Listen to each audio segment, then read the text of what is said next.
Assalamualaikum warahmatullahi wabarakatuh.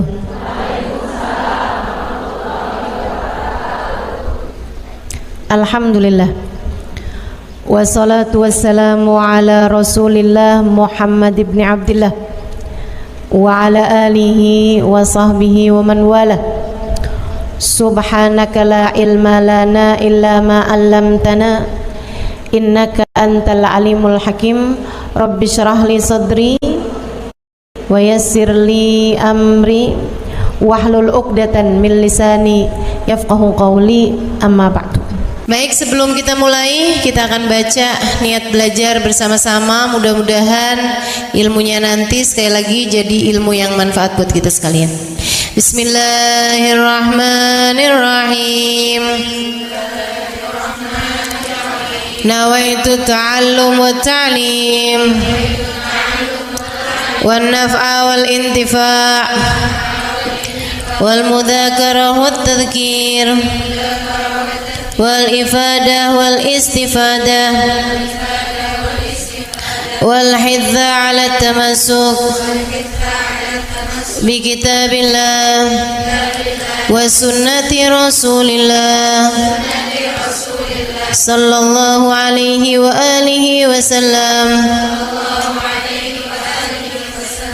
wa du'a ilal huda wa dilalata alal khair ibtigha'a mardatih wa qurbih wa thawabih wa husnil khatimah ma'al lutfi wal afiyah wa salahil aqibah birahmatika ya arhamar rahimin. La hadratin Nabi Muhammad sallallahu alaihi wasallam wa alihi washabihi azwaji wa dzurriyyati wa ahli baiti waslimu jamil anbiya wal mursalin wal kulli ajma'in anna Allah yaghfir lahum wa yarhamhum wa ya'li darajatihim fil jannah wa yanfa'una barakatihim wa asrarihim wa anwarihim wa ulumihim wa nafaatihim fid din wa dunya wal akhirah. Al-Fatihah. Membebaskan diri hati. Hati kalau sakit bahayanya besar. Kenapa gitu? Bisa nggak selamat? Sebab Allah Subhanahu wa ta'ala mengatakan dalam Al-Quran, ala lisani Sayyidina Ibrahim al-Khalil, sesuai dengan lisannya Nabi Allah Khalil, ketika Allah menceritakan tentang doanya Nabi Ibrahim alaihi salam, Rabbi la tukhzini yawma yub'atsun yawma la yanfa' mal wala banun illa man atallaha biqalbin salim. Kata Allah, ya Allah, jangan hinakan saya di hari Engkau membangkitkan hamba-hambamu. Jangan buat saya kecewa di akhirat nanti, ya Allah. Yauma la yanfa' mal. Akhirat, hari orang gak selamat bawa harta. Wala banun, hari orang gak selamat bawa anak. Jadi yang punya anak banyak jangan bangga dulu. Wah, saya mah tenang dah, punya anak 30. Jangan bangga dulu, sebab keselamatanmu tidak tergantung dari itu. Yauma la yanfa' mal wala banun. Lantas yang selamat orang yang datang bawa apa? Illa man atallah biqalbin salim. Yang selamat adalah orang yang datang pada Allah dengan bawa hati. Hati yang selamat, hati yang bagus, hati yang pantas, hati yang bercahaya. Pemilik-pemilik hati yang bercahaya inilah yang kelak di hari akhirat akan hidup dalam keadaan nikmat. Kalau kamu kepengen hidupmu senang, kelak di hari akhirat nanti, akan kalau kamu pengen hidup kamu dari sejak di dunia dikaruniai kehidupan yang baik, kehidupan yang bahagia, kehidupan yang terarah, kehidupan yang solehah, pastikan kamu punya modalnya hati yang selamat. Selamat dari apa? Selamat dari kotoran-kotorannya. Selamat dari penyakit-penyakitnya. Selamat dari kegelapan-kegelapannya. Apa kotorannya hati? Kotorannya hati adalah dosa. Kata Nabi Muhammad alaihi salatu wassalam, "Idza adnabal abd nakat fi qalbihi nuqtah sauda. Fa in istaghfar wa taba musih wa illa." Kata Nabi Muhammad, seseorang apabila mengerjakan dosa, maka tertorehlah di lantai hatinya, di ruang hatinya satu titik hitam. Kalau dia bertaubat, dia beristighfar, dia mohon ampun kembali kepada Allah, dihapus titik hitamnya. Kalau enggak, titik hitam terus ada. Bikin dosa lagi, titik hitam lagi. Bikin dosa lagi, titik hitam lagi, sampai hatinya penuh dengan kotoran-kotorannya, hingga hatinya menjadi gelap, tak lagi bercahaya. Nanti kalau hati udah banyak kotoran-kotorannya, hatinya jadi berpenyakit. Penyakitnya hati apa aja? Banyak. Imamul Haddad dalam kitabnya menyebutkan penyakit-penyakit hati paling berbahaya. Kata beliau, salah satu dari penyakit hati paling berbahaya namanya kibr, kesombongan. Kesombongan ini merupakan penyakit hati yang sangat berbahaya. Lawannya sombong adalah tawadhu. Sombong merasa diri lebih baik daripada orang lain. Saya sih duduk di belakang, tapi nih ya, kalau orang tahu siapa saya, pasti saya bakal didudukin di depan. Sebelahan mau ustazah, kalau perlu dipangku mau ustazah.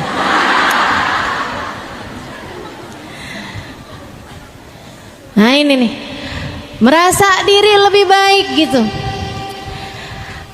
Ada orang yang duduk di depan tapi merasa dirinya tidak lebih baik daripada yang duduk di belakang. Nah itu mestinya emang kayak gitu.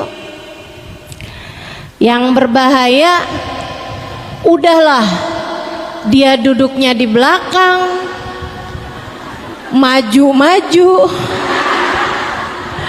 pengen duduknya paling depan, pakai dorong-dorong orang. Ada yang begitu? Mana orangnya? Ada yang ngacung di belakang. Insyaallah. Hati-hati sama sifat namanya kesombongan. Kesombongan merasa diri lebih baik daripada orang lain. Ngelihat orang yang lebih tua, ya ampun tuh orang pasti dosanya udah banyak. Saya dong mudaan, dosa saya nggak segitu banyaknya dibandingkan dengan dia. Ngelihat yang masih muda, ya ampun dia mah sholatnya belum banyak, ibadahnya belum banyak. Saya dong udah berapa kali lewatin Ramadan.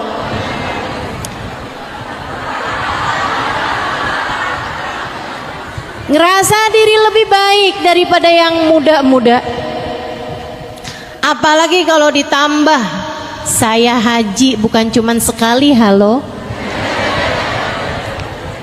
Jadi panggilannya udah bukan hajjah lagi tapi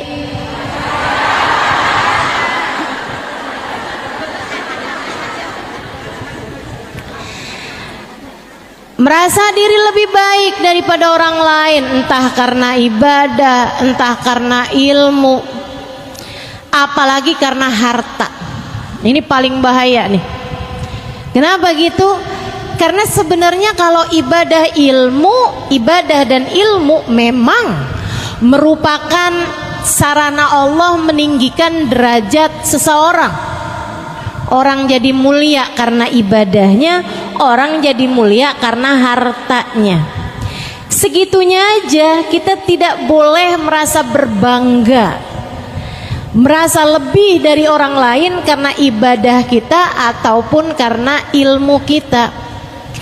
Apalagi kalau disebabkan karena harta yang sejatinya memang bukan merupakan pertanda Allah cinta, Allah memuliakan seorang hamba.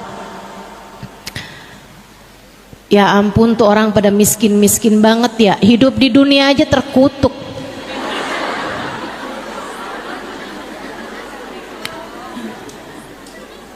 Ya ampun, hina banget sih tuh orang-orang pada buat makan aja susah. Duh, baru di dunia aja udah ditunjukin ya siapa orang mulia, maksudnya dia, dan siapa orang yang hina. Innalillahi. Kalau kamu dengan harta kekayaanmu merasa lebih mulia daripada mereka yang miskin, bisa jadi kalau kamu hidup di zamannya Nabi Musa, kamu akan menganggap Fir'aun lebih mulia daripada Nabi Musa, karena Fir'aun jauh lebih kaya daripada Nabi Musa. Hati-hati. Kalau kamu hidup di zamannya Nabi Muhammad, bisa jadi kamu akan menganggap Abu Lahab, Abu Jahal lebih mulia daripada Nabi Muhammad, karena memang secara harta kekayaan Abu Lahab, Abu Jahal lebih kaya daripada baginda kita Nabi besar Muhammad. Nyatanya tidak demikian. Ngelihat orang pinter, orang ya ilmunya mah banyak tapi ngomongnya doang.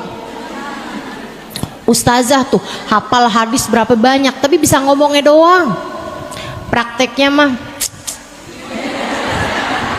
kurang. Ada aja, tahu dari mana? Pasang CCTV apa di rumah ustazahnya? Pasang di CCTV apa di rumah kiainya, di rumah ustadznya? Tidak tahukah kamu 2 rakaat dari orang alim lebih Allah sukai daripada 200 rakaat daripada orang awam? Hati-hati, jangan pernah berkata hal-hal yang tidak baik kepada orang-orang yang berilmu, apalagi jika dia adalah orang yang menyampaikan ilmu sebagai ulama-ulama Allah Subhanahu wa taala. Ngelihat orang alim aja bisa begitu, apalagi kalau dia ngelihat orang bodoh gitu. Ya, ini nih yang katanya Nabi calon penghuni neraka, kebanyakan orang bodoh nih, dia nih ibadah kagak ngerti, sholat nggak paham, nih dia nih calon-calon penghuni neraka. Terus kamu ngelihat dirimu calon penghuni surga gitu. Hati-hati sama kesombongan, teman-teman seriku sekalian. Ngelihat orang lebih tua, dia merasa diri lebih baik. Ngelihat yang lebih muda, dia merasa lebih baik. Melihat yang miskin, dia merasa lebih baik. Ngelihat orang yang kaya, apalagi kaya bener ya, ngepet di mana nih ya? Korupsi nih kayaknya nih. Subhanallah, subhanallah. Terus kamu mau merasa lebih hina tuh dari siapa? Ngelihat orang alim dibilangnya begitu, ngelihat orang bodoh dibilangnya begitu. Ngelihat ahli ibadah, ada orang baca Quran, ibadah benar gitu, dia bilangnya palingan ria. Tuh dia ibadah kayak begitu cuman biar kelihatan orang kayak orang soleh gitu. Padahal aslinya mah hatinya lain, tuh hatinya lain. Urusan apa kamu sama hati orang? Ngelihat ahli ibadah kayak gitu, apalagi ngelihat ahli maksiat. Ya Allah, tuh neraka kirim salam kali sama dia. Maksiat aja. Ini kesombongan, teman-teman. Tingkat paling berbahaya dari penyakit hati. Yang kita benar-benar minta, saya benar-benar minta kepada Allah Subhanahu wa taala, ya Allah, hilangkan rasa ini dari dalam hati saya, ya Allah. Hilangkan rasa ini dari dalam hati saya. Begitu mudahnya, betapa mudahnya kita merasa diri kita lebih baik daripada orang lain. Gampang banget tuh perasaan masuk dalam hati kita. Betul, Bu? Ibu ngelihat perempuan pakaiannya terbuka gitu, gimana perasaan hati ibu? Kayak ngerasa kayak yang ya biar kayak gimana ya Ustazah, biar kata gimana gitu kan. Yang lebih mirip bidadari kan tetap saya. Ya ini keadaannya kayak begitu tuh Ustazah, gimana coba? Nih Bu, saya kasih tahu gimana caranya berpikir agar melihat orang lain selalu memungkinkanmu untuk melihat dia lebih baik daripada dirimu. Bu, Allah tidak pernah memberi jaminan padamu atas surgamu. Siapa di antara kita? Siapa di antara kita yang udah datang malaikat Jibril ngasih tahu, dah tenang, kamu masuk surga udah pasti? Ada? Siapa di antara kita yang pernah bermimpi Nabi Muhammad? Kemudian Nabi Muhammad berkata, tenanglah, kamu ada di belakangku. Siapa di antara kita yang sudah mendapatkan jaminan bahwa kelak nanti saat melewati jembatan kakimu akan ditetapkan Allah hingga tidak tergelincir dan masuk ke dalam surga Allah tanpa hisab, tanpa azab? Siapa di antara kita yang bahkan dapat memastikan di saat ajal datang menjemputnya dia mati dalam husnul khatimah? Siapa di antaramu yang bisa memastikan dirimu mendapatkan kemuliaan semacam itu? Bukankah kamu, saya, kita semua adalah orang-orang yang berada dalam keraguan, apakah kiranya Allah ridho kepada kita ataukah Allah murka kepada kita? Bukankah selagi belum ruh keluar dan melihat tempat kembali kita adalah surga, bukankah selama waktu itu kita masih belum nyata keadaan kita masih belum jelas keadaan kita? Akankah ditetapkan dalam jalan taat ataukah kita diusir dari rahmat Allah Subhanahu wa taala dan dibiarkan dalam keadaan maksiat? Siapa di antara kita yang bisa memastikan bahwa di saat ajal datang menjemputnya, yang keluar dari lisannya adalah kalimat La ilaha illallah? Siapa di antara kita yang dapat memastikannya? Saya, kamu, kita semua sama-sama mahkumin, sama-sama yang diberi putusan.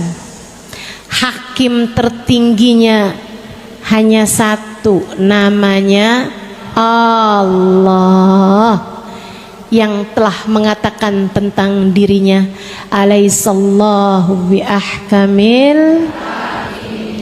Bukankah Allah adalah hakim yang seadil-adilnya? Bu, Dek, Allah tuh gak pernah wajib memasukkan kita ke dalam surga. Ini saya serem sih kalau lihat ini. Serem saya kalau ingat ini. Allah gak pernah wajib memasukkan Halimah Al-Idrus dalam surga. Dan Allah bisa, kuasa untuk memasukkan saya ke dalam neraka. Sama, kamu juga gitu.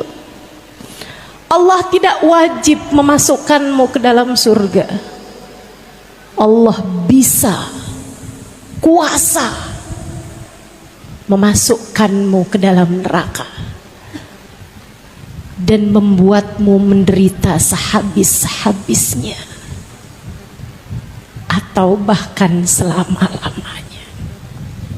Bisa apa kamu?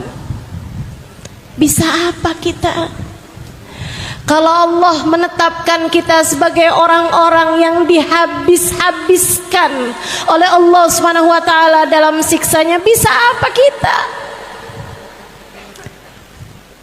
Sebagaimana manusia, orang-orang lain yang kamu lihat dia sekarang berbuat maksiat, yang kamu lihat saat ini berbuat dosa, meninggalkan ibadah, pakaiannya terbuka atau apapun aja dari jenis kesalahan yang kamu lihat ada dalam diri mereka, bisa saja jika Allah kemudian memasukkan mereka ke dalam surga. Apa bisanya kamu? Kalau Allah mau memasukkan dia ke dalam surga, kamu bisa apa? Kalau Allah memasukkan dia ke dalam surga, kamu bisa apa? Tuh yang kamu lihat, perempuan yang tiap malam dianterin sama orang laki-laki yang beda-beda.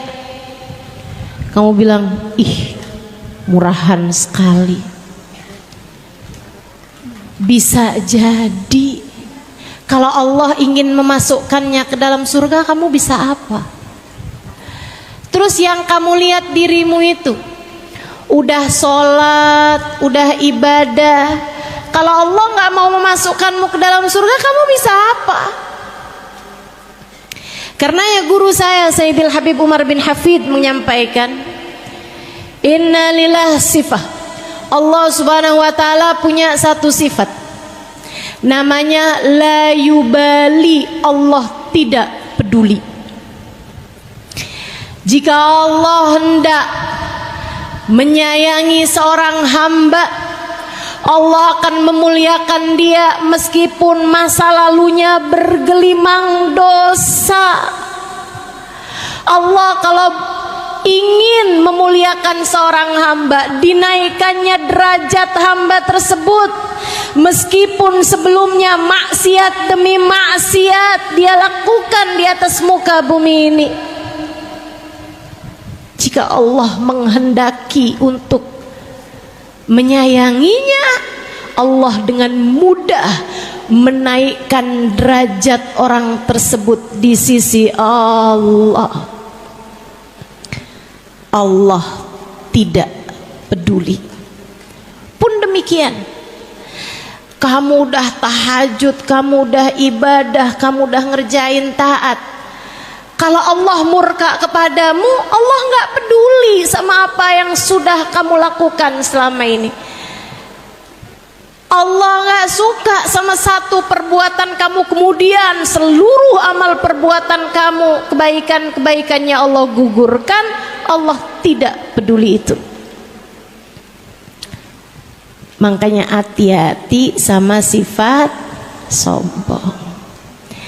Tiap kali ngerasa diri, saya dong.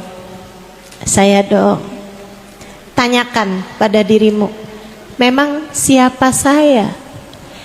Saya hanyalah seorang hamba yang jika Allah berkenan, jika Allah menghendaki melemparkan saya ke dalam neraka, saya tak akan mampu berbuat apa-apa.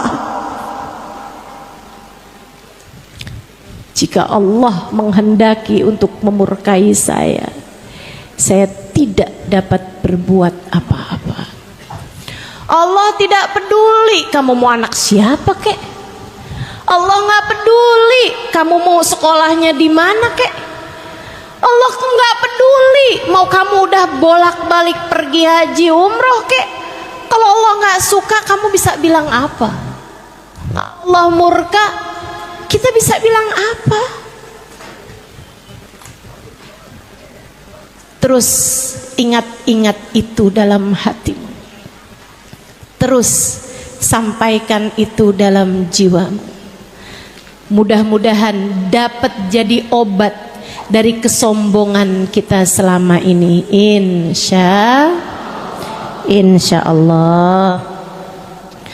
Teman-teman saudariku sekalian yang saya muliakan, dulu ada satu Hawari. Hawari itu kayak sahabat buat Nabi Muhammad. Ini punyanya Sayyidina Isa bin Maryam, Nabi Allah Isa. Jadi kalau orang dekat sama Nabi Muhammad, beriman kepada Nabi, namanya kan sahabat Nabi. Kalau sahabatnya Nabi Isa namanya Hawari.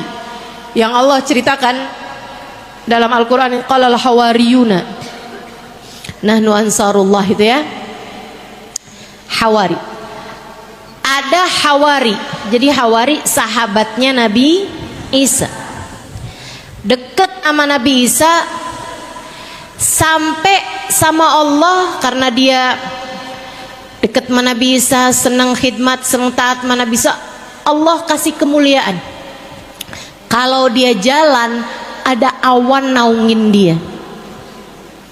Ini teman-teman, kamu kalau dengar kemuliaan semacam ini, jangan pernah doa minta dikasih kayak begitu. Nggak, ini saya serius, jangan ketawa. Saya serius nih ya.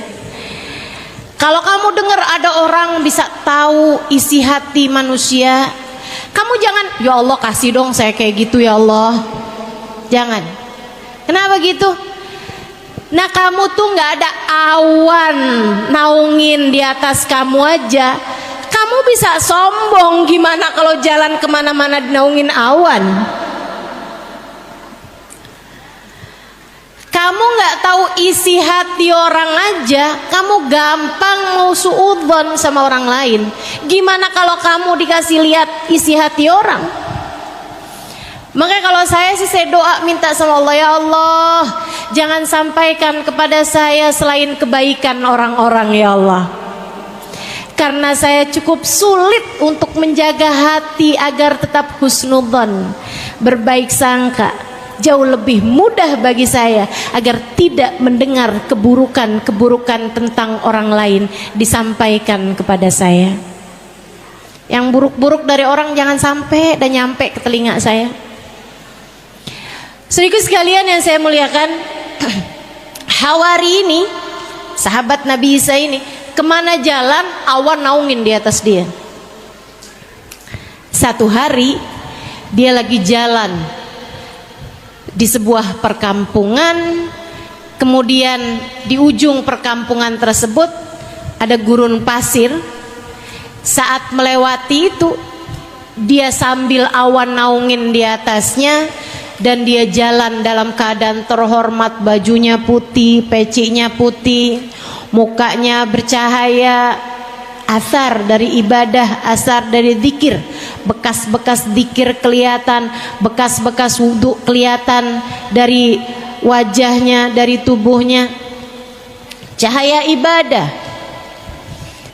Dia lagi jalan seperti itu, dia ngelewatin orang baru habis mabuk. Ini diceritakan Imam Ghazali, kalau saya nggak salah ingat ada di Minhajul Abidin. Dia pun ketika ngelewatin orang ini, orang mabuk, baru habis mabuk, kayak malam-malam tuh mabuk, terus tergeletak gitu aja di jalan. Badannya kotor, bau mulutnya busuk, mukanya kotor, badannya bau, dia dalam keadaan terhina di tanah.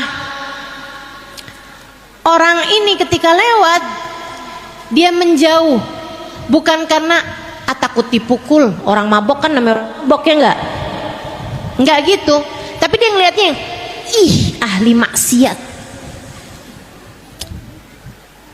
ih neraka nih orang ini nih, ahli maksiat bener-bener nih, ih jangan sampai dosa-dosa dia ntar nularin saya. Saya nih kan ahli taat, jalan deket-deket, jangan deket-deket nih, ntar saya kecipratan nih, kecipratan dosanya, kecipratan maksiatnya. Dia pun jalan agak jauh-jauhan gitu dari orang tersebut, menghindar. Si orang mabuk tadi ini, dia kebangun gitu kan beberapa saat sebelum orang tadi lewat. Dia liatin dirinya, pusing kepalanya, bau badannya, lapar perutnya, pada sakit semua. Dia kemudian mikir, hidup gak enak banget ya. Emang nih kalau maksiat sama Allah nih kayak gini nih, hidupnya gak enak. Gara-gara jauh dari Allah nih kali ini ya, gak enak banget hidup saya nih. Kotor, terhina, lapar. Gak lama dia lihat orang tadi lewat di samping dia tuh. Dia bilang, tuh ahli taat, mukanya berseri-seri, badannya bersih, jalan dalam keadaan terhormat, awan pula naungin di atas dia. Enaknya jadi ahli taat kepada Allah. Saya nih jadi ahli maksiat, hinanya hidup saya. Dia kemudian duduk. Dia bilang, ya Allah, kalau saya balik kepadamu, Engkau terima gak ya Allah? Terima kan ya Allah? Saya mau hidup taat aja ke jalanmu ya Allah. Ampuni dosa-dosa saya, jadikan saya ahli taat kepadamu ya Allah.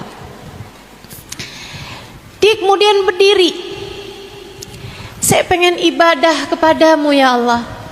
Dia mikir, ibadah apa yang paling dekat? Ya udah dah, dia menapaki tapakan-tapakan orang soleh yang ada di hadapan dia. Dia ikutin jalannya, dipas-pasin sama dia langkahannya orang tersebut.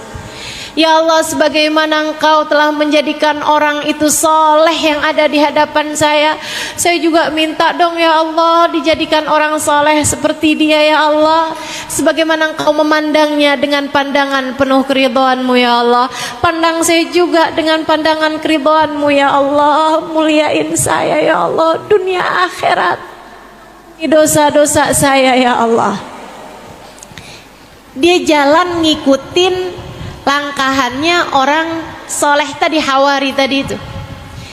Si Hawari noleh ke belakang, lah ngapain dia ngikutin saya? Ih, dia ngikutin saya nih kan, ntar saya ketularan sama dosa-dosanya, ntar saya jadi akhirnya jadi orang kayak dia juga. Ih, amit-amit, amit-amit. Ngapain situ orang ngikutin saya? Dia terus mempercepat langkahnya. Fa'auhallahu ila Nabi Allah Isa bin Maryam. Allah memberi wahyu kepada Nabi Isa bin Maryam. Nggak lama sudah beberapa perjalanan, berapa ratus meter perjalanan, ada Nabi Isa menunggu mereka berdua. Kata Nabi Isa, Allah telah mewahyukan kepada saya, kamu wahai peminum ahli maksiat, akan tetapi kamu datang pada Allah dengan bertaubat dan hatimu bersih, sehingga kamu bisa memikirkan kebaikan orang yang ada di hadapan kamu. Kamu berharap mendapatkan berkah dari Hawari sahabatku ini. Allah mengatakan bahwasanya Allah telah mengampuni seluruh dosa-dosamu itu. Nabi Isa kemudian bilang pada sahabatnya, dan kamu bahkan awan menaungimu setiap kali kamu berjalan, tapi hati kamu tidak mampu kamu jaga dari kesombongan. Kamu merasa diri lebih baik dari laki-laki pemabuk ini, padahal dia telah kembali ke jalan Allah. Allah telah mewahyukan kepadaku bahwasanya Allah telah menggugurkan semua kebaikan-kebaikan dan pahala-pahala kamu.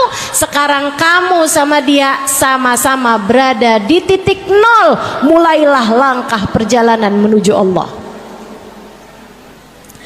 Sejak Nabi Isa bilang kayak begitu, awannya pindah ke pemabuk yang tadi ada di sampingnya. Allah, Bu, nggak peduli. Allah nggak peduli. Allah nggak peduli. Ada orang ahli maksiat kayak gimana, Allah mau tinggiin, Allah nggak peduli. Allah, Bu. Makanya jangan pernah gampang-gampang menghakimi siapapun. Kamu kalau pingin menghakimi, hakimilah dirimu sendiri, introspeksilah dirimu sendiri, fahamilah bahwa sampai dengan umur setua ini Allah belum memberikan jaminan apa-apa mengenai akhirat kita. Maka bukankah sebaiknya yang sedang diuji ini berhati-hati? Hati-hati, terutama dalam urusan menjaga hati. Itu penyakit hati berbahaya, namanya kesombongan. Ada lagi disebut oleh Imam Al-Haddad dalam kitabnya Adab Sulukil Murid, penyakit hati yang juga nggak kalah berbahayanya, namanya hasad. Apa itu hasad? Iri dengki. Apa tuh iri dengki? Nih gampangannya, seneng lihat orang lain susah, susah lihat orang lain seneng. Itu hasud. Dan ini juga, jangan kamu ngerasa saya emang nggak punya, aman, saya mah bebas, nggak ada, saya sih nggak pernah iri sama orang lain, nggak pernah iri sama orang lain. Tapi tetangga sebelah ninggiin bangunan, dia naik darah, nggak hasut dari mana? Tetangganya beli mobil, dianya dijemput ambulan.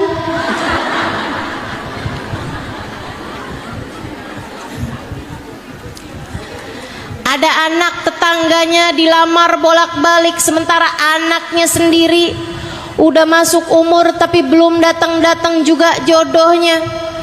Hatinya kalang kabut, mikir nih jangan-jangan dia guna-guna. Hatimu berpenyakit, segeralah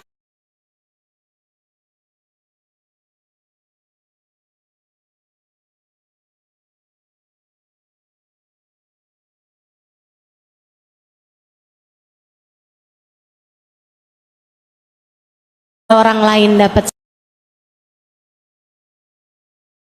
namanya iri dengki. Kalau ada orang lain dapat senang, ikut senang aja juga. Kalau ada orang lain dapat susah, ikut susah juga aja. Kenapa? Sebab kata Nabi Muhammad, badan kita ini satu. Orang mukmin itu badannya satu. Kalau ada orang mukmin sakit, orang mukmin lainnya akan ikut merasakan kesakitannya. Bu, nih sekarang lagi masa-masanya Palestina mendapatkan kedoliman semacam itu. Tentu kita sakit, hati kita sakit melihatnya. Tapi jangan yang jauh-jauh kamu sayangin, yang deket-deket pas giliran dapat kesusahan, ya emang dia mah kayak gitu tuh orangnya. Ada tetangga perempuan kecelakaan, ketabrakan mobil, dia mah kayak gitu, emang nggak nurut melakinya, pantes. Yang jauh-jauh dapat kemalangan bisa kamu sayangin, kenapa yang di deket-deket kamu malah kamu syukurin? Hatimu jangan biarkan ia dipenuhi dengan hasad, dengan rasa iri dan dengki. Mudah-mudahan Allah selamatkan kita semuanya. Tapi gimana ya Ustazah, ada tuh orang yang hati saya tuh kayak nggak pernah biasa aja gitu. Kalau yang lain sih nggak apa-apa nih, tapi kalau sama dia tuh emang kayaknya dianya juga emang suka kayak gitu sama saya Ustazah. Jadi saya juga akhirnya kayak gitu sama dia juga tuh. Saya pokoknya kalau dia dapat kesenangan saya kesel aja gitu. Kesel aja saya Ustazah. Gimana cara ngobatinnya? Kamu harus tahu dulu bahwa itu sesuatu hal yang sangat merusak agamamu. Al-hasad haliqatuddin. Kata Nabi Muhammad, sifat hasad itu adalah pencukur agama. Kayak rambut nih gondrong, kena cukur langsung botak. Iman kamu, agama kamu kayak begitu. Katanya Nabi Muhammad dalam hadis yang lain, al-hasad ya'kulul hasanat kama ya'kulun narul hatab. Hasud makanin kebaikan kayak api memakan kayu bakar. Kamu ibadah sehari, kena hasud sekali, habis ibadahmu sehari itu. Bahkan kadang-kadang ibadah seminggu, habis kena hasud sekali. Kadang-kadang ibadah sebulan, habis kena hasud sekali. Bahkan kadang-kadang ibadah setahun, habis kena hasud sekali. Bahkan kadang-kadang ibadah seumur hidup, habis sama sekali karena termakan oleh rasa hasud yang menggerogoti dalam hati seseorang. Hati-hati sama sifat hasud. Jangan hasud. Sama-sama belajarnya, tapi yang ini sukses, yang kamu kurang sukses, ya nggak apa-apa. Sama-sama buka usahanya, yang dia maju, yang kamu enggak, ya nggak apa-apa. Bu, Allah yang ngasih rezeki buat semua orang, Allah yang paling tahu. Apalagi kalau kamu ngerasa, ya Allah, dulu waktu toko saya sendirian, toko saya laku ya Allah. Giliran tetangga toko juga, dia yang lebih laku ya Allah. Bangkrutkanlah toko dia ya Allah. Kamu zalim dengan kamu punya sifat hasud. Kamu merasanya malah diri kamu yang terzalimi. Nah ini kan namanya musang berbulu dong. Gimana mau Allah sayang kalau kayak begitu? Jadi kamu harus ngerasa dulu bahwa itu adalah penyakit. Tiap kali datang kebencian, datang rasa iri, datang sifat hasud nih dalam hati, menangislah kepada Allah. Ini dikasih tahu sama Imamul Haddad obatnya. Yuk bebaskan dirimu. Saya udah kasih tahu tadi obatnya sifat sombong. Dengan kamu berpikir Allah nggak wajib memasukkanmu ke dalam surga, Allah kuasa memasukkanmu ke dalam neraka.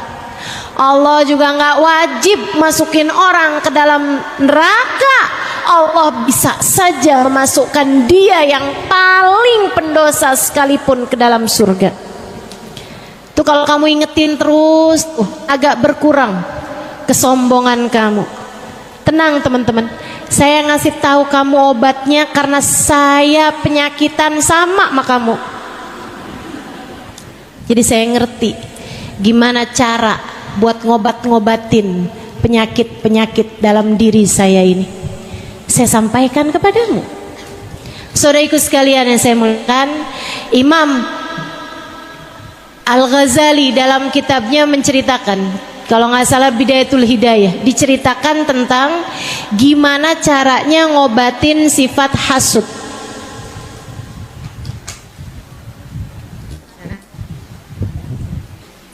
Ya, kita akan berhenti sejenak, mau adzan, nanti habis selesai adzan kita lanjutkan kembali.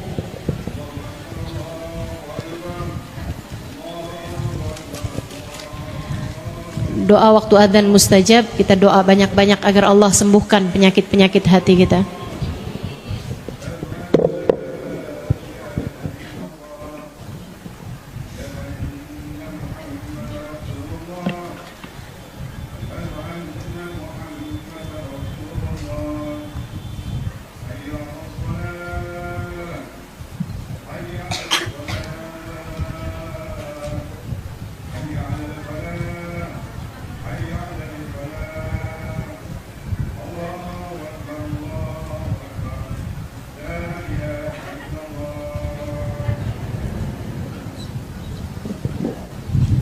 La ilaha illallah alhamdulillahil alamin. Allahumma shalli ala sayyidina Muhammad wa ala ali sayyidina Muhammad. Allahumma rabb hadhihi ad-da'wati tammah wassalatil qa'imah hati sayyidina Muhammadin al-wasilah wal fadilah wa syaraf wad darajatil aliyah rafi'a ba'atul maqamal mahmud alladhi wa'attah innaka la tukhliful mi'ad ya arhamar rahimin. Rabbi ufni wa liwalidayya rabbi ufni wa liwalidayya rabbi ufni wa liwalidayya rabbi ufni wa liwalidayya rabbi ufni wa liwalidayya warhamhuma kama rabbayani saghira. Wa sallallahu ala sayyidina Muhammadin wa ala alihi wa sahbihi wasallam walhamdulillahi rabbil alamin. Imam Al-Ghazali dalam kitabnya menyebutkan obat penyakit hasud. Kalau kamu merasa diri kamu nih dikuasai sama sifat rasa hasud, biasanya ya maaf, biasanya tuh kalau ibu rumah tangga hasudnya juga sama ibu rumah tangga. Biasanya penjahit hasudnya juga masih sama penjahit. Biasanya maaf, pejabat hasudnya juga masih sama pejabat. Biasanya kalau maaf nih ya, biasanya kalau ustazah hasudnya juga sama ustazah. Makanya hati-hati nih sama sifat ini nih, hati-hati bener-bener. Perempuan biasanya hasudnya juga sama perempuan.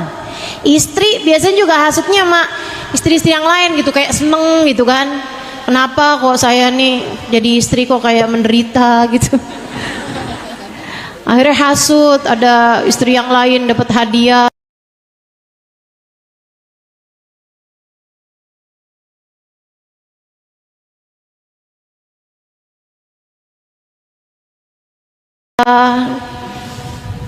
Mudah-mudahan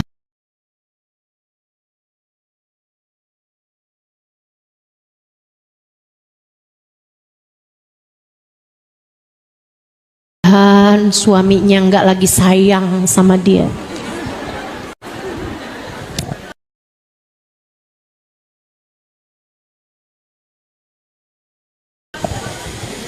Hati-hati.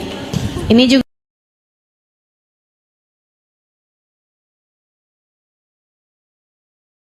nih Bu nih, kalau ibu-ibu kalau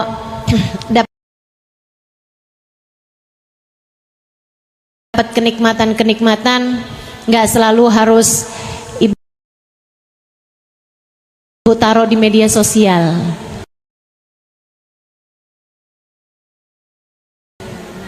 Ibu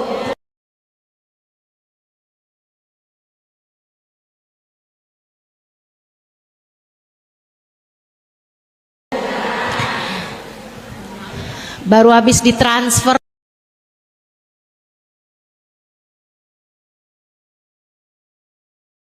sama suaminya di foto. Terima kasih Beb.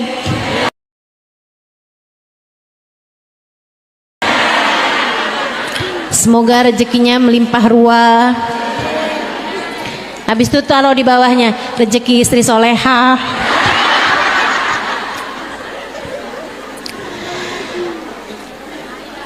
Akhirnya, nah ini yang iri ini, kasih tahu nih penyakit atau obatnya sama Imam Al-Ghazali. Kata Imam Al-Ghazali,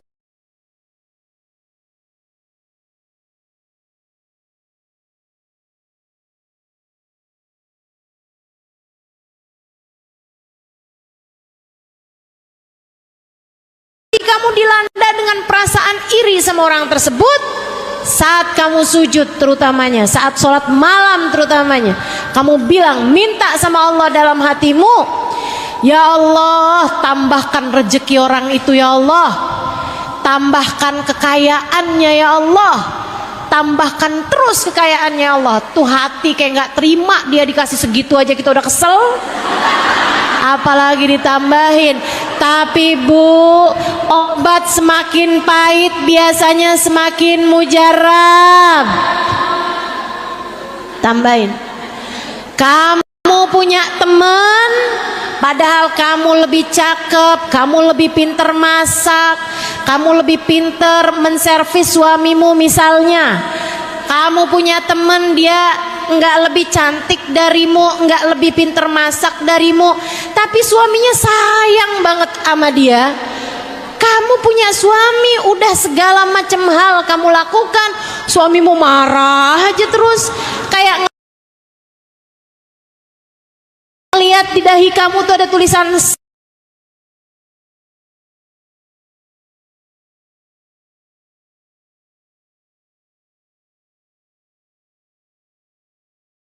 salah.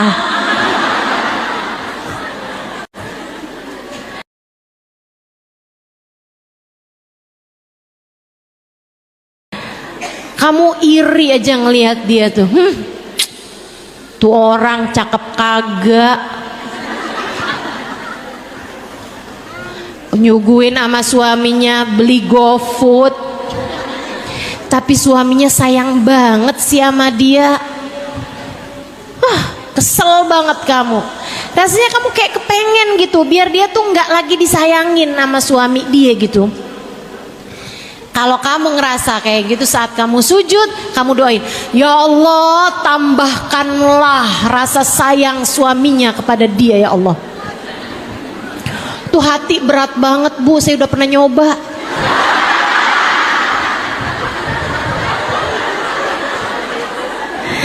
Tapi kan emang ya, dokter itu yang bisa ngobatin yang pernah punya sakit yang sama. Jadi insya Allah jadi obat buat semuanya. Coba kerjain, coba kerjain, coba kerjain. Tiap kali rasa benci dalam hatimu menguasaimu, doakan orang tersebut biar dapat segala kebaikan, dapat segala kebaikan, dapat segala kebaikan. Dan saya ngelihat orang nggak belajar tapi cerdas banget sih. Hati saya rasanya yang saya harus belajar banyak nih biar bisa ngerti gitu kan. Saat saya lagi sujud saya doain, ya Allah tambahkan kecerdasannya ya Allah, tambahkan ilmunya ya Allah, bukakan padanya ilmu ladunimu ya Allah. Pelan-pelan rasanya jadi hilang, pelan-pelan rasanya jadi hilang. Malah kalau kamu bisa lagi deketin, datengin orang itu. Hati nih rasanya, kita kan kalau lagi sebelah sama orang, Bu, jangan kata kita suruh deketin, ngeliatin mukanya aja ogah. Betul? Sebut namanya aja. Si itu siapa? Si itu. Sampai nyebut namanya aja nggak mau. Nih obatnya nih, kalau kamu lagi sebel sama orang, benci sama orang, hasut sama orang, datengin, salamin, pelukin, bilang sama dia, saya sayang sama kamu. Hilang, setannya hilang, setannya hilang, percaya saya, setannya hilang. Obat tuh emang berawanan, Bu.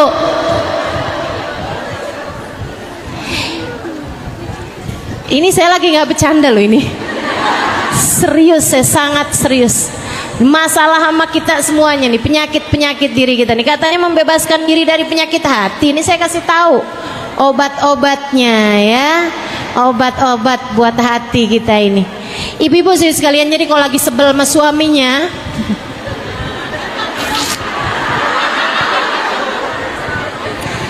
minta maaf, deketin, puji dia, enek-enek deh, tapi kerjain aja.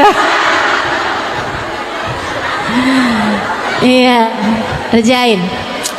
Biar setannya nggak kelamaan menguasai dirimu itu. Biar setannya nggak kelamaan menguasai diri kita. Insya Allah. Terakhir saya mau sampaikan, karena udah sore ya Bu ya. Terakhir saya mau sampaikan, hati kita ini Bu, biar bagus perlu cahaya. Perlu cahaya.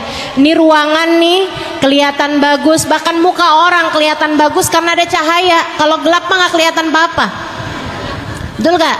Nih bunga-bunga nih kelihatan cakep karena ada cahaya, ibu-ibu sekalian. Ini backdrop kelihatan, semuanya kelihatan karena ada cahaya. Begitu nggak ada cahaya sama sekali, udah semuanya gelap aja, nggak kelihatan yang mana yang hidungnya mancung, yang mana yang alisnya disulam, yang mana nggak kelihatan tuh, nggak kelihatan. Ibu-ibu sekalian, hati juga biar indahnya kelihatan, biar cakepnya hatimu kelihatan, biar cakepnya iman dalam dirimu kelihatan, harus ada cahayanya. Iman tuh cakep, Bu. Keyakinan kita kepada Allah tuh cakep. Islam kita ini bikin kita cakep hatinya. Cuman seringkali nggak kelihatan karena nggak ada cahaya. Ibu, saya kasih tahu cahayanya hati, Bu. Cahayanya hati itu Allahu nurus samawati wal ard. Allah lah cahaya bagi langit dan bumi. Kamu kalau kepengen hatimu bercahaya, taruh Allah dalam hatimu. Ingat terus sama Allah. Ingat terus kamu hamba Allah, Allah Tuhan kamu. Ingat terus Allah lagi liatin kamu dimanapun kamu berada. Allah yang punya kuasa. Allah, Allah, Allah. Allahu nadhiri, Allah lihat saya. Allahu syahidi, Allah mengawasi saya. Allahu ma'i, Allah bersama saya. Allahu qaribun minni, Allah dekat dengan saya. Terus ingetin diri, terus ingetin diri. Allahumma anta rabbi, la ilaha illa anta khalaqtani wa ana abduka wa ana ala ahdika wa wa'dika mastata'tu a'udzu bika min syarri ma sana'tu abu'u laka bi ni'matika 'alayya wa abu'u bi dhanbi faghfirli fa innahu la yaghfiru dzunuba. Ya Allah, Engkau Tuhanku, aku hambamu. Allah anta rabbi, la ilaha illa anta, tidak ada Tuhan kecuali Engkau. Khalaqtani, Engkau telah menciptakan aku. Fa ana abduk, maka aku adalah hambamu. Wa ana ala ahdika wa wa'dika mastata'tu, aku berada dalam perjanjian dan berusaha taat kepadamu semampu aku. Abu'u laka bi ni'matika 'alayya, Engkau selalu datang padaku dengan membawa kenikmatan-kenikmatan yang tak terbilang. Wa abu'u bidambi, sementara aku datang padamu dengan kemaksiatan dan dosa-dosa yang tak henti-hentinya. Faghfirli, ampunilah aku ya Allah. Fa innahu la yaghfirud dzunuba illa anta, sesungguhnya tak ada yang dapat mengampuni dosa-dosaku kecuali Engkau. Terus ingat Allah, ingat Allah, ingat Allah, jadi cahaya. Dan yang terakhir, kalau pengen hatimu bercahaya, dekati manusia yang dikasih Allah cahaya paling berkilau, namanya Sayyiduna Muhammad. Itu sebabnya kenapa orang-orang yang paling berkilau hatinya, yang paling mulia akhlaknya, yang dapat mengatur jiwanya, selalu adalah orang yang memiliki kedekatan dengan Nabi besar Muhammad. Ini mujarab buat saya, silahkan amalkan. Kalau kamu sedang merasa tidak mampu menguasai hati, kamu lagi kepengen ngomel-ngomel, kepengen marah-marah, kamu lagi dilanda perasaan, anak kamu nih pengen kamu remes, kamu balikin lagi ke perut. Kamu kalau lagi ngerasa nggak mampu nata hati, dilanda kecemburuan terhadap suami misalnya gitu, atau dilanda rasa kesel, rasa marah terhadap siapapun, saudaramu, temanmu atau siapapun, ketidakmampuanmu menjaga hati karena kurangnya cahaya di dalam hatimu, cepet cari. Istilah HP nih, baterai kamu nih udah bener-bener low, udah hampir mati nih, buruan dicas. Cara ngecas paling cepat adalah Kalau kamu sedang memungkinkan berwudu, silakan berwudu. Kalau enggak sedang memungkinkan karena sedang menstruasi, enggak usah wudu, kamu duduk aja menghadap kiblat, baca sholawat kepada Sayyiduna Muhammad. Allahumma salli ala Sayyidina Muhammadin tibbil qulubi wa dawaiha wa afiyatil abdani wa shifaiha wa nuril absari wa diyaiha wa ala alihi wa sahbihi wa sallim. Allahumma salli ala Sayyidina Muhammadin tibbil qulubi wa dawaiha wa afiyatil abdani wa shifaiha wa nuril absari wa diyaiha wa ala alihi wa sahbihi wa sallim. Sambil kamu bilang, ya Allah, salawatkanlah, sampaikanlah salawat salammu kepada Nabi Muhammad. Jadikanlah obat bagi hati saya ya Allah, jadikanlah obat bagi badan saya ya Allah, bagikanlah obat bagi cara berpikir saya, cara melihat saya. Salawat saya kepada Nabi Muhammad jadikanlah obat untuk segala macam penyakit bohir batin saya. Saya minta kepadamu ya Allah, jadikanlah salawat saya kepada Nabi Muhammad sebagai caramu untuk membersihkan hati saya, menerangi hati saya, menjadikan hati saya hati yang selamat. Terus baca salawat, liatin, nanti tuh pelan akan semakin tambah lebih mudah mengolah emosi kamu. Makanya buat ibu-ibu juga yang punya anak suka ngambekan, yang punya anak suka tantrum, ajarin baca sholawat, bikin hati anak jadi adem ya Bu. Anak ya Bu, bukan suami. Kalau suami rada repot, pas dia lagi marah-marah Allahumma sholli ala, agak repot ya. Apaan sih gitu nanti ya. Bismillah, insya Allah mudah-mudahan kita udah pelajari nih sampah-sampahnya hati. Kita berusaha untuk selalu bertaubat pada Allah Subhanahu wa taala atas segala dosa-dosa kita yang telah lalu. Penyakit-penyakitnya hati tadi udah saya sebutkan beberapa diantaranya yang paling sering mengenai hati-hati kita. Kemudian yang terakhirnya juga saya udah kasih tahu kepadamu bagaimana cara mencahai hati. Semoga menjadi ilmu yang bermanfaat buat semuanya insyaallah, menjadikan kita orang-orang yang terbebas dari penyakit-penyakitnya hati. Mudah-mudahan bisa diamalkan walaupun hanya sedikit ini ya. Mudah-mudahan bisa diamalkan ala hadhihi niyah wa bikulli niyatin salihah jami'ah syamilah. Annallaha yunawwir qulubana wa qalibana ma'al huda wat tuqa wal afaf wal ghina wal ridha wal yaqin yaftah alaina futuhal arifin yakhtim lana bil husna wa huwa radin anna fi inwatin wa afiyah wa ila hadratin Nabi Muhammad sallallahu alaihi wa ala alihi washabbihi wasallam. Al-Fatihah. Alhamdulillah wassalatu wassalamu ala Rasulillah Muhammad ibn Abdillah wa ala alihi wa sahbihi wa man walah.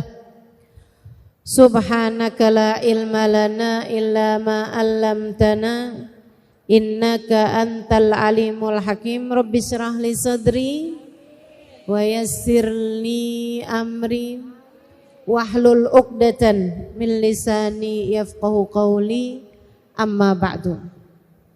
Alhamdulillah, sama-sama kita hormati, kita muliakan keluarga besar dari At-Tarisi At-Thayyibah, Habib Mustafa, Teh Ela beserta segenap keluarganya. Kita doakan semoga senantiasa dalam rahmat ridha Allah Subhanahu wa taala. Panjangkan umurnya, disehatkan badannya, dimudahkan urusannya, dimurahkan rizkinya, senantiasa dalam pandangan kasih sayang Allah Subhanahu wa taala. Para hubabah, para syarifah, para pimpinan pondok pesantren, pimpinan majelis ta'lim, para ustadzah yang mudah-mudahan semuanya dicintai Allah Subhanahu wa taala, disayang Allah Subhanahu wa taala. Serta tentu saja semua yang hadir di majelis ini, baik ibu-ibu, kakak-kakak, adik-adik, anak-anak yang semoga semuanya disayang Allah, dicinta Allah, dibahagiakan Allah. Semoga semuanya disayang Rasulullah, disyafaati Rasulullah Muhammad sallallahu alaihi wasallam insyaallah. Amin ya rabbal alamin. Kita akan melanjutkan kajian kita di kitab kita Ar-Risalah Al-Jami'ah. Risalah lengkap atau kitab lengkap, kitab kecil lengkap yang di sana kita pelajari mengenai syariat agama Allah Subhanahu wa taala, dan kita sekarang sampai di bab fikih, yaitu tepatnya sampai di bab mengenai mandi. Betul ya? Bulan lalu sudah saya terangkan tata caranya mandi. Hari ini saya akan menerangkan hukum-hukumnya mandi. Hukum-hukumnya mandi. Emang mandi ada hukumnya Ustazah? Banyak. Kita akan pelajari di pertemuan kali ini insyaallah. Dan juga bulan depan tuh kita udah libur lagi. Kita ngajinya banyak liburnya pokoknya. Karena bulan depan kita sudah akan memasuki bulan Maulid. Akhir Agustus sudah masuk bulan Maulid. Nanti kita juga akan bikin Maulid. Teman-teman juga bisa liatin Instagram saya, nanti akan kita share Maulid di At-Tarisi kapan, Maulid di tempat-tempat yang lain kapan. Dan saya umumkan juga bahwa Maulid saya, maksudnya Maulid yang kami adakan, saya dengan teman-teman Al-Ikhwan dan Muhasabah Cinta adakan pada tanggal 28 September. Ingat-ingat ya tanggalnya. Ibu-ibu nanti pulang lingkarin kalendernya. Maulidnya tanggal 28 September di Masjid Raya Istiqlal. Ya. Masjidnya gede sih. Tapi jangan datang kesiangan.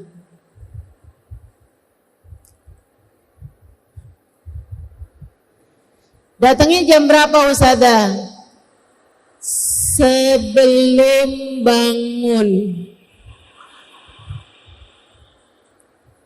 Sebelum bangun kamu udah jalan. Jadi nggak pakai tidur.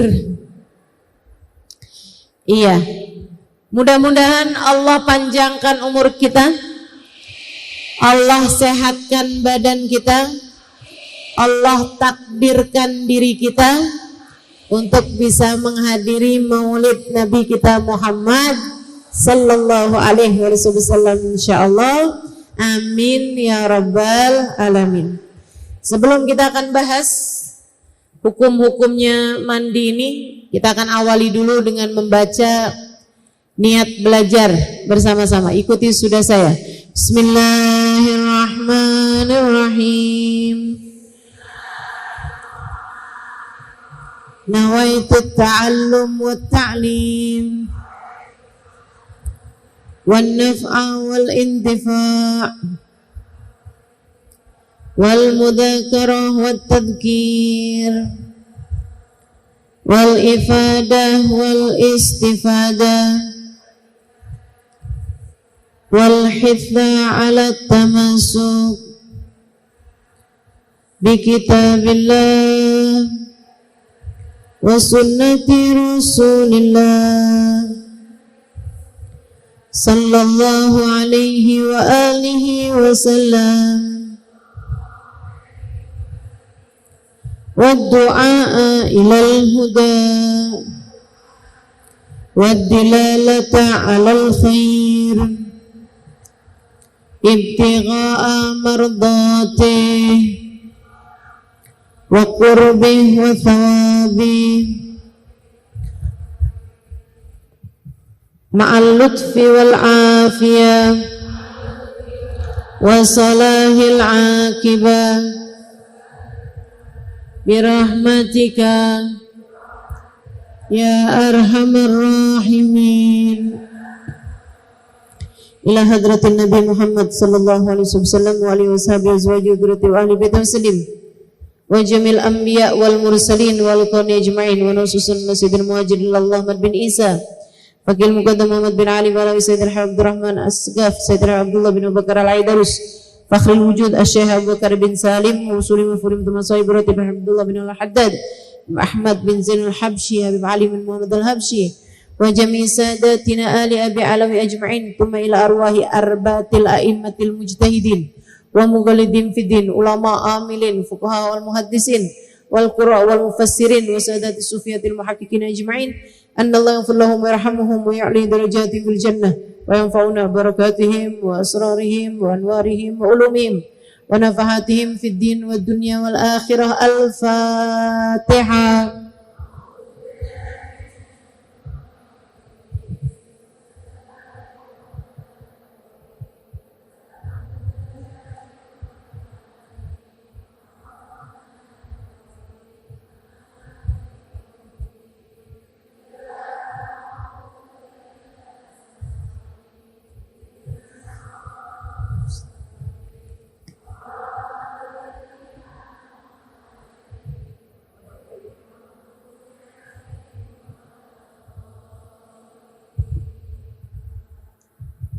Bismillahirrahmanirrahim. Kita berada di bab mandi. Katanya sahibul kitab, wa in kana alaihi janabah min mujama'ah aw khuruji mani binaumin aw ghairih lazimahu ghuslu jami'i badanih ma'aniyati raf'il janabah. Siapa yang menanggung janabat karena hubungan intim suami istri, au khuruji maniyin, atau karena keluarnya mani. Keluarnya mani ini binaumin, sebab mimpi, banyakan laki-laki ya, tapi perempuan juga ada. Au ghairihi, atau selain dari mimpi, lazimahu ghuslu jami'i badani, maka mandi wajib, terutamanya sesudah haid atau sesudah nifas. Ini kita perempuan sering terjadi. Mandi wajib kita adalah karena sesuci dari haid ataupun nifas. Lazimahu ghuslu jami'i badani, maka wajib bagi kita untuk mandi dengan mengalirkan air ke sekujur tubuh, ma'aniyati raf'il janabah, diiringi dengan niat ngangkat hadas besar. Jadi sekalian, kemarin saya sudah bahas sebab-sebabnya mandi wajib. Masih ingat gak Bu? Gak yakin gitu jawabnya. 3 sebab khusus perempuan: haid, nifas, melahirkan. 3 sebabnya yang lain umum buat laki-laki maupun perempuan.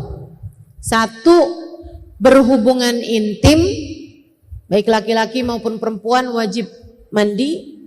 Yang kedua, khuruj mani, keluarnya mani, baik laki-laki maupun perempuan, meskipun keluarnya laki-laki lebih sering dibandingkan dengan perempuan.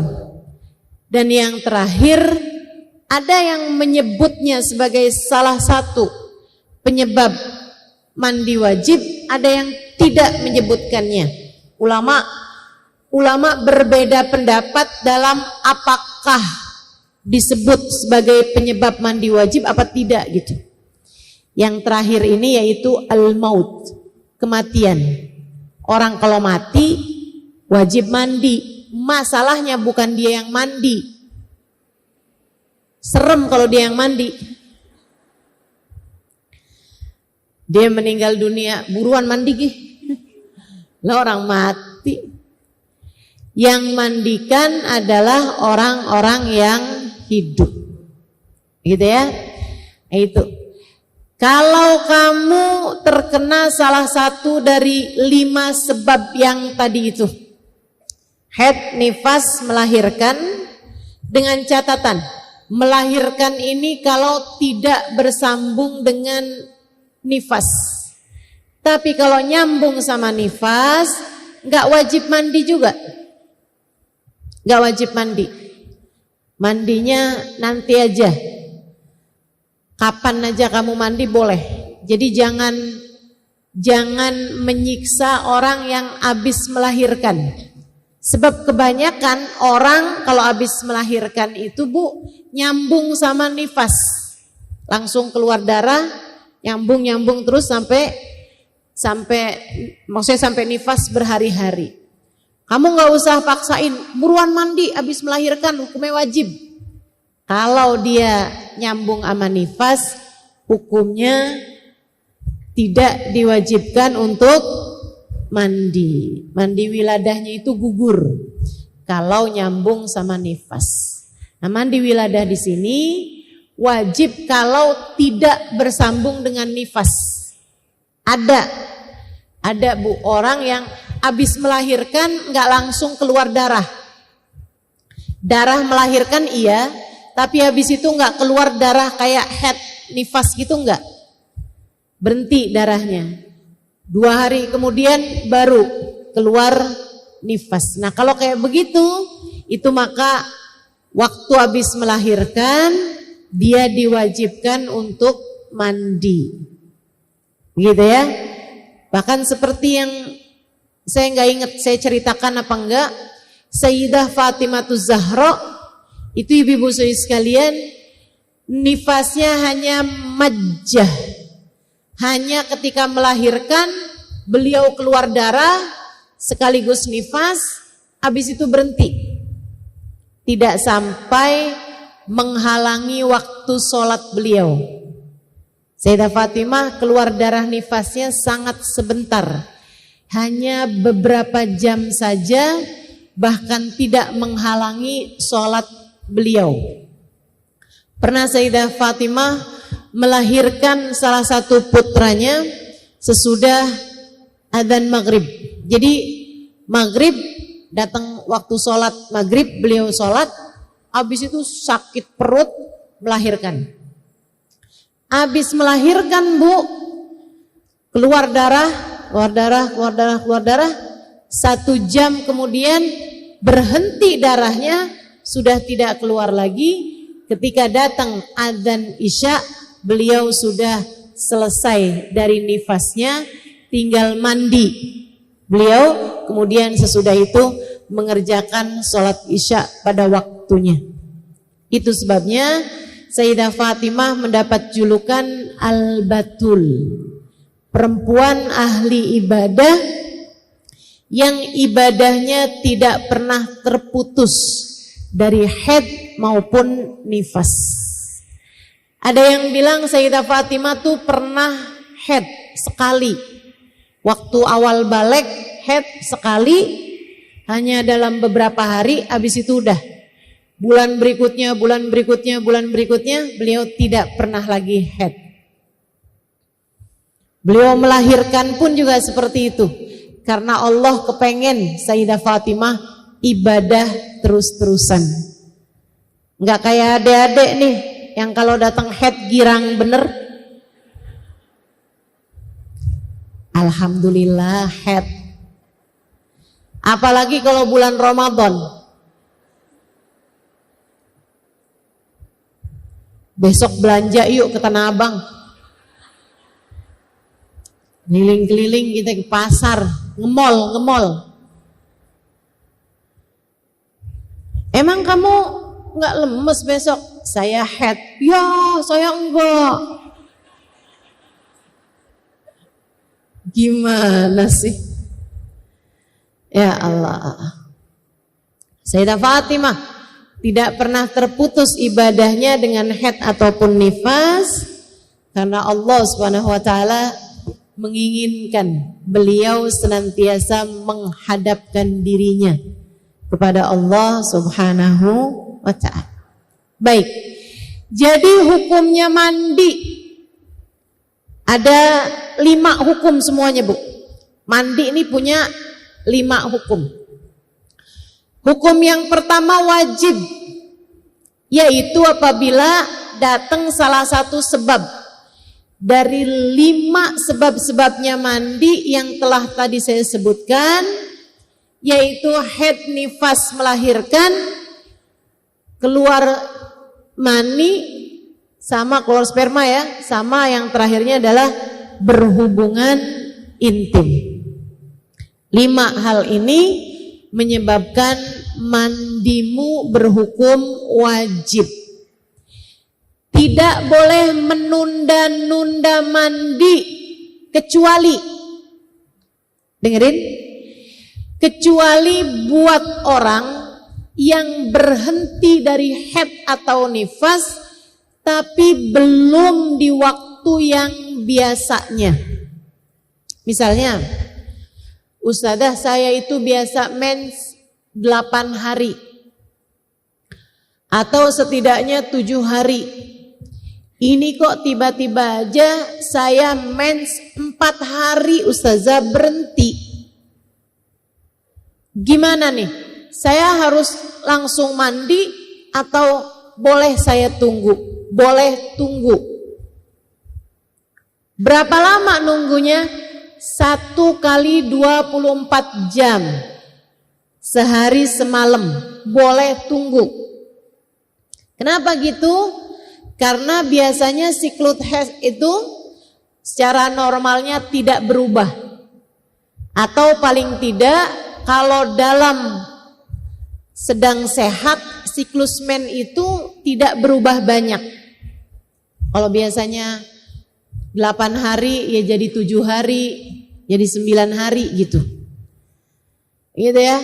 Kalau misalnya biasanya 8 hari, 7 hari, ini kok cuma 4 hari berhenti, bisa jadi keluar lagi nanti.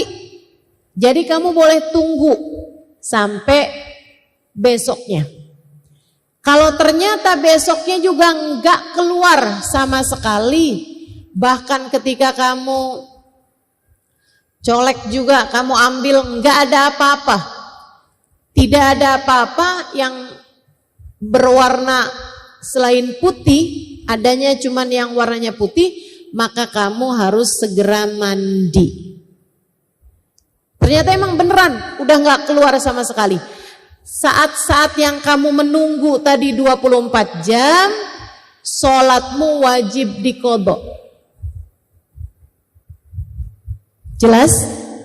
Adik-adik dengerin nih, yang masih pada haid, dengerin.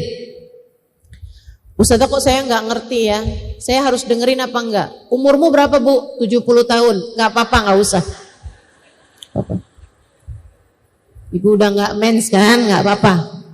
Nggak ngerti nggak apa-apa. Udah Bu tinggal aja Bu, tidur nggak apa-apa dah. Jadi kalau kamu biasa haid 7 hari, tahu-tahu kok sekarang 6 hari udah bersih nih Ustazah. Saya mandi apa enggak? Mandi. Karena kan emang 6, 7 deket. Mandi aja langsung. Tapi kalau kamu punya kebiasaan haidnya 7 hari, 8 hari, ini kok baru hari keempat udah berhenti, baru hari kelima kamu udah berhenti, kamu boleh nunggu sebanyak 24 jam. Artinya adalah 1 hari 1 malam. Liatin, keluar enggak tuh? Kalau ternyata keluar, ya emang berarti kamu belum suci. Tapi kalau ternyata enggak keluar lagi sama sekali, emang udah bersih, segeralah mandi.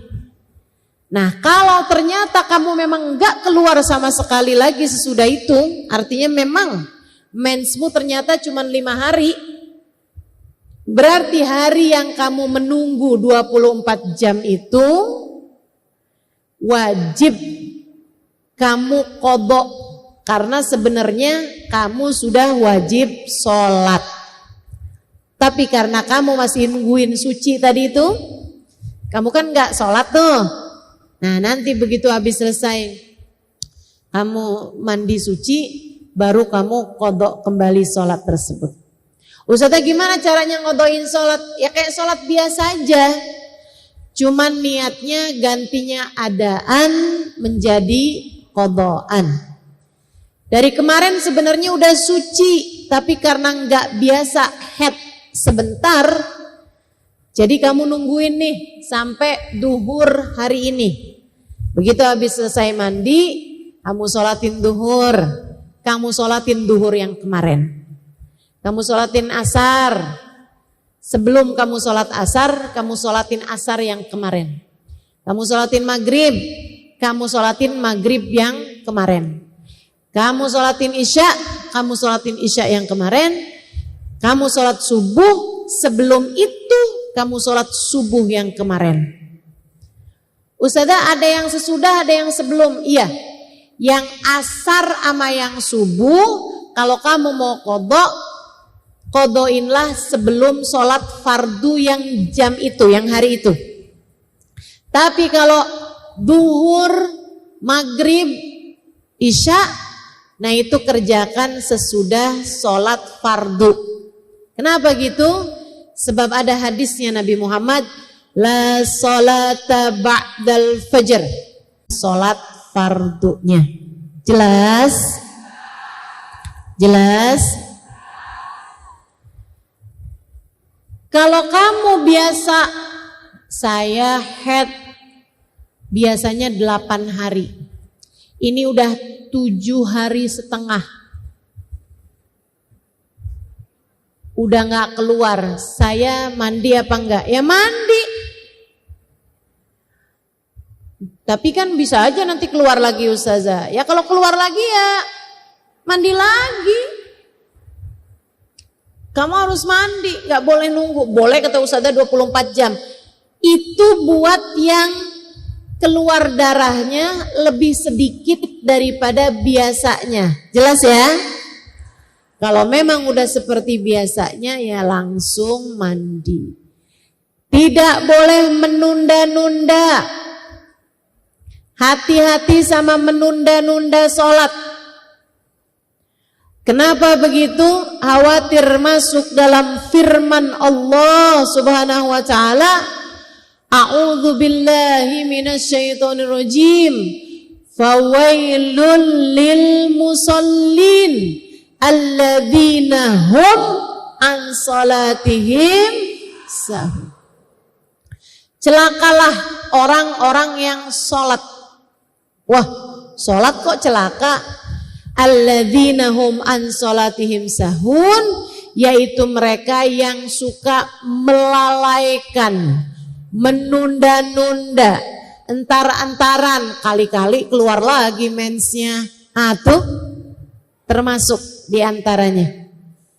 Celaka orang yang suka menunda-nunda waktunya suci.